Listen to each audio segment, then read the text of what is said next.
வணக்கம். நீங்கள் இணைந்திருப்பது உதயன் டிஜிட்டல் வலையொலியின் பிரதான செய்திகளுடன்.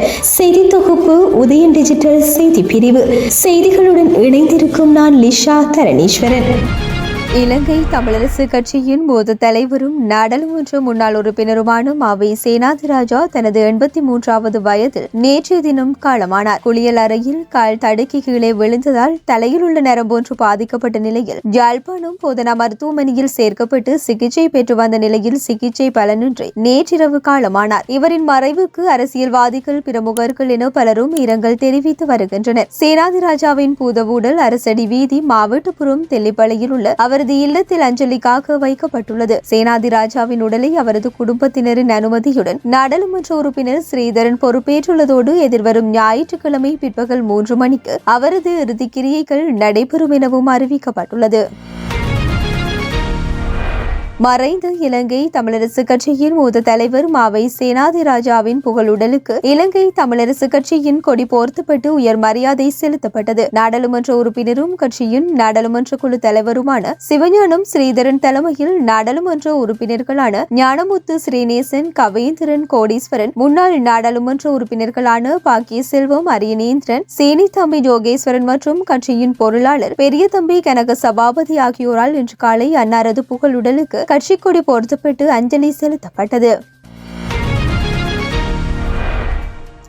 அறவழி போராட்டம், சிறைவாசம் என தனது 5 தசாப்த கால அரசியல் பயணத்தில் தமிழ் மக்களுக்காக குரல் எழுப்பி வந்த மாவை சேனாதிராஜாவின் மறைவு தமிழ் மக்களுக்கு பேரிழப்பாகும் என கடற்றொழில் மற்றும் நீரியல் வளத்துறை அமைச்சர் ராமலிங்கம் சந்திரசேகர் தெரிவித்துள்ளார். இலங்கை தமிழரசு கட்சியின் மூத்த தலைவர் மாவை சேனாதிராஜாவின் மறைவு தொடர்பில் அவர் விடுத்துள்ள இரங்கல் செய்தியில் கூறப்பட்டுள்ளதாவது: இலங்கை தமிழரசு கட்சியின் மூத்த தலைவரான யாழ்ப்பாண மாவட்ட முன்னாள் நாடாளுமன்ற உறுப்பினர் மாவை சேனாதிராஜாவின் மறைவு செய்தி பெரும் மனவேதனையை தருகின்றது. அவரின் மறைவானது தமிழரசு கட்சிக்கும் தமிழ் மக்களுக்கும் பேரிழப்பாகும். அநீதிக்கு எதிராகவும் நீதிக்காகவும் ஒடுக்கப்பட்ட மக்களின் உரிமைகளுக்காகவும் துணைந்து குரல் கொடுத்த மாவை சேனாதிராஜா ஜேவிபியின் ஸ்தாபகர் தோழர் ரோகண விஜயவீரவின் போராட்டங்களை கூட நேர்கொண்ட பார்வையுடன் அவதானித்தனர். ஆட்சியாளர்களின் அடக்குமுறைக்கு எதிராக ஜேவிபியின் அணுகுமுறை தொடர்பில் ஆதரவு போக்கை கடைபிடித்தவர். 5 தசாப்த கால அரசியல் பயணத்தின் போது மக்களின் பிரச்சினைகளுக்கு முன்னுரிமை அளித்து செயல்பட்டு அரசியல்வாதியாவார். மாவை அண்ணன் மறைந்தாலும் மக்களுக்காக அவர் எதிர்பார்த்தவற்றை நிச்சயம் நாம் செய்வோம். அவரின் பிரிவால் துயருற்றிருக்கும் அன்னாரின் குடும்பத்தார், ஆதரவாளர்களுக்கு எனது ஆழ்ந்த அனுதாபங்களை தெரிவித்துக் கொள்கின்றேன். அன்னாரின் ஆத்மா இளைப்பாற இறைவனை பிரார்த்திக்கின்றேன் என்றார். அரசியலில் அதிக காலம் இருப்பதற்கு தான் எதிர்பார்க்கவில்லை என நாடாளுமன்ற உறுப்பினர் ராமநாதன் அர்ஜுனா தெரிவித்துள்ளார். நாடாளுமன்ற உறுப்பினர் அர்ஜுனா நேற்று மதியம் போலீஸ் விசேட அதிரடி படையினரால் கைது செய்யப்பட்டு பின்னர் நீதிமன்றத்தில் முன்னிலைப்படுத்தப்பட்டு பிணையில் விடுவிக்கப்பட்டார். பின்னர் ஊடகங்களுக்கு கருத்து தெரிவித்த நாடாளுமன்ற உறுப்பினர் அர்ஜுனா தான் ஒரு மருத்துவர் என்றும் கடந்த காலங்களில் இருந்து அரசியலில் ஆர்வம் காட்டவில்லை என்றும் குறிப்பிட்டார். இந்த முறை மக்களுக்காக நாடாளுமன்றத்திற்கு தேர்ந்தெடுக்கப்பட்டாலும் அரசியல் தனக்கு மிகவும் பிடிக்காத துறை என்றும் குறிப்பிட்டார். எனக்கு உண்மையாகவே அரசியல் பிடிக்காது. நான் 38 வருடங்களாக ஒருபோதும் வாக்களித்ததில்லை. இப்போது நான் உண்மையிலேயே மக்களுக்காக வந்தேன். எனவே இனி செய்ய வேண்டியது எதுவும் இல்லை. அரசியல் என்பது எனக்கு பிடிக்காத ஒரு துறை. ஆனால் நான் அரசியலில் இருக்கும் வரையில் மக்களுக்காக பாடுபடுவேன் என்றார்.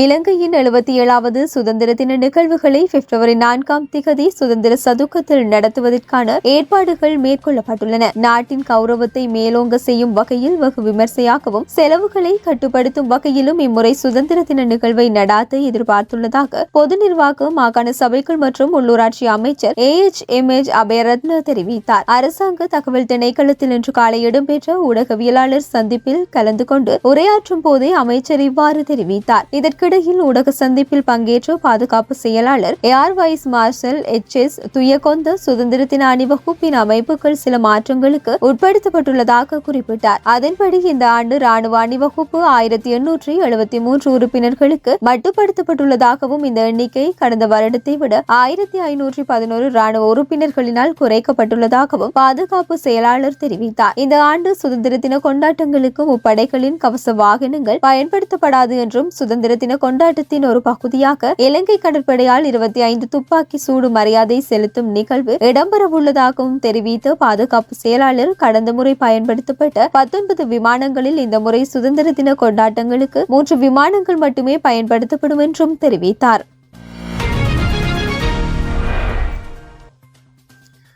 முன்னாள் ஜனாதிபதிகளுக்கு வழங்கப்படும் ஓய்வூதியம் உட்பட பல சலுகைகளை அரசியல் அமைப்பின் விதிகளின்படி குறைக்க முடியாது என்று பொது பாதுகாப்பு அமைச்சர் ஆனந்த விஜயபால தெரிவித்துள்ளார். இது தொடர்பில் விசாரிக்க ஜனாதிபதியால் நியமிக்கப்பட்ட குழு தற்போது தனது அறிக்கையை சமர்ப்பித்துள்ளதாகவும் அவர் தெரிவித்தார். எனினும் நாடாளுமன்ற உறுப்பினர்களின் ஓய்வூதியம் குறைக்கப்படுவதை அரசியலமைப்பு சட்டம் தடுக்கவில்லை என்றும் மஹிந்த ராஜபக்ச தற்போது வசித்து வரும் 30,000 சதுர அடி வீட்டிற்கு பதிலாக மற்றொரு வீட்டை வழங்குவதாக ஜனாதிபதி அனுரகுமார திசாநாயக்க உறுதியளித்துள்ளதாகவும் இதற்கிடையில் முன்னாள் ஜனாதிபதிகளின் சலுகைகளை வெட்டுவதற்கு அரசியல் அமைப்பு தடையாக இருப்பது தொடர்பில் விசாரிக்க ஜனாதிபதியால் நியமிக்கப்பட்ட குழுவிற்கு தெரிவிக்கப்பட்டுள்ளதாகவும் குறிப்பிடப்பட்டுள்ளது. இதேவேளை முன்னாள் ஜனாதிபதிகளுக்கு வழங்கப்படும் ஓய்வூதியம் உட்பட பல சலுகைகளை அரசியல் அமைப்பு திருத்தமில்லாமல் குறைக்கவோ அல்லது ரத்து செய்யவோ முடியாது என்றும் குழு கூறியதாக கூறப்படுகின்றது. மேலும் முன்னாள் நாடாளுமன்ற உறுப்பினர்கள் மற்றும் ஜனாதிபதிகளுக்கு வழங்கப்படும் சலுகைகளை வெட்டுவதற்கான வாய்ப்பு உள்ளதா என்பதை விசாரிக்க ஜனாதிபதி அனுரகுமார திசாநாயக்க இந்த குழுவை நியமித்தமை குறிப்பிடத்தக்கது.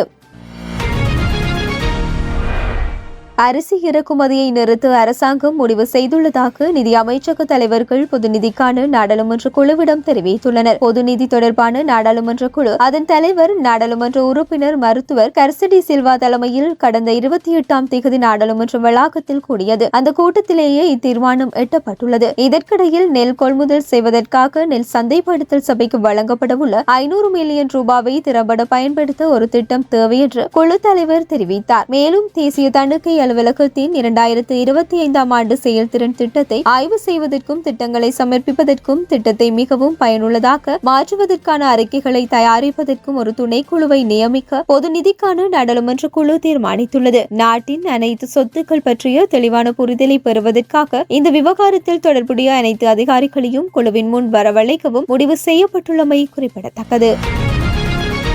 இத்துடன் உதயம் டிஜிட்டல் வலையொலியின் இரவு நேர பிரதான செய்திகள் நிறைவடைகின்றன. தொடர்ந்தும் நாளை காலை நேர பிரதான செய்திகளுடன் இணைந்திருங்கள். வணக்கம்.